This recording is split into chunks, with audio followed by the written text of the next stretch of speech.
बोलिए प्रेम से श्री सद्गुरु महाराज की जय। सत्संग सुधा वचनामृत चतुर्थ भाग। संत सद्गुरु महर्षि में ही परमंजी महाराज की वाणी का पाठ। ईश्वर से मेल ऊंचे दर्जे का सत्संग है। प्यारे सत्संग प्रेमियों, जिसमें परिवर्तन नहीं हो, जिसका विनाश कभी नहीं हो, वह ईश्वर है। जो माइक पदार्थ हैं उस सब में परिवर्तन होता है और सबका विनाश भी होता है। परमात्मा का विनाश नहीं होता, परिवर्तन नहीं होता, वह अजर अमर अविनाशी है। उसका संग हो जाए, मेल हो जाए तो जानिए पूरा सत्संग हो गया। लेकिन यह एक ही भाव मनुष्य के लिए बहुत दूर है। विचार से कह देना बहुत सुगम है, पर ठीक ठीक होना बहुत दूर है। माइक आवरणों में कोई ईश्वर का दर्शन नहीं पा सकता। आवरण तीन है: अंधकार, प्रकाश और शब्द। इन तीनों में ईश्वर दर्शन नहीं होता। एक मुनि का शिष्य था। उसने गुरु से प्रार्थना की, ब्रह्म के द्वार का मुख प्रकाश के आवरण से बंद है, मेरे वास्ते उसको हटा दीजिए। अंधकार को हटाने की प्रार्थना करते हैं, प्रकाश को हटाने की भी प्रार्थना करते हैं। अंधकार से बाहर जाना है और प्रकाश से भी बाहर जाना है। सभी माइक आवरणों से बाहर जाना है। होते होते जो आदिनाद है वह भी आवरण है। उस आदिनाद में रहते हुए ईश्वर का दर्शन होता है। यहाँ ईश्वर दर्शन द्वैत्व भाव होते हुए भी होता है। एक ही भाव में त्रिपुटी, ध्याता, ध्यान और ध्येय नहीं रहते। अंधकार, प्रकाश और शब्द के आवरण को पार करना बहुत दूर है। प्रकाश मंडल भी माइक है। शब्दों का आवरण कितना बड़ा है इसको माप नहीं सकते। कबीर साहब ने कहा है, लंबा मार्ग दूरी घर, बिकट पंथ बहुमार, कहो संतों क्यों पाइए दुर्लभ हरि दीदार। इतना लंबा कोई रास्ता नहीं है। बिकट पंथ, जिस रास्ते पर चलकर पहुंचा जाता है उस पर विघ्न बाधाएं भी होती है। विघ्न बाधाएं में मन को अशांति होती है, इसलिए बिकट पंथ बहुमार कहा। थोड़ा थोड़ा चलते चलते लंबा से लंबा रास्ता भी कट जाता है।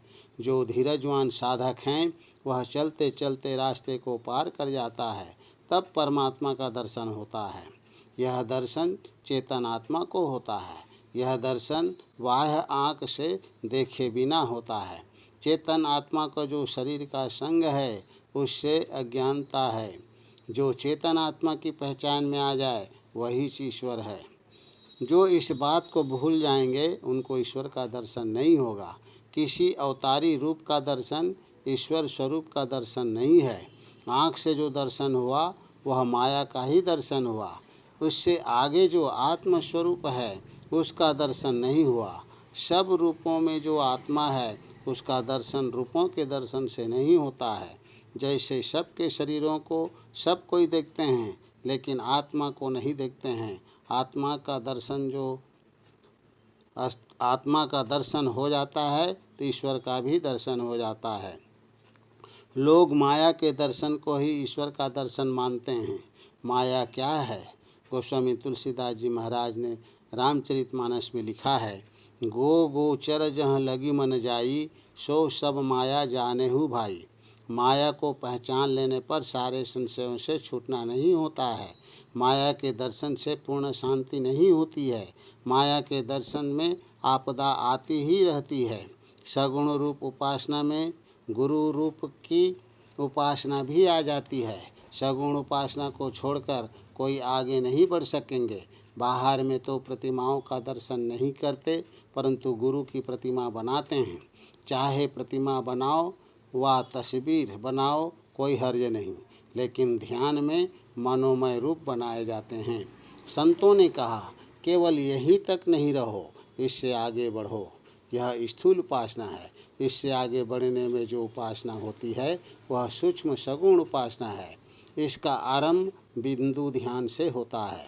पहले सगुण साकार रूप उपासना, फिर सूक्ष्म सगुण रूप उपासना है, फिर सूक्ष्म सगुण अरूप उपासना है।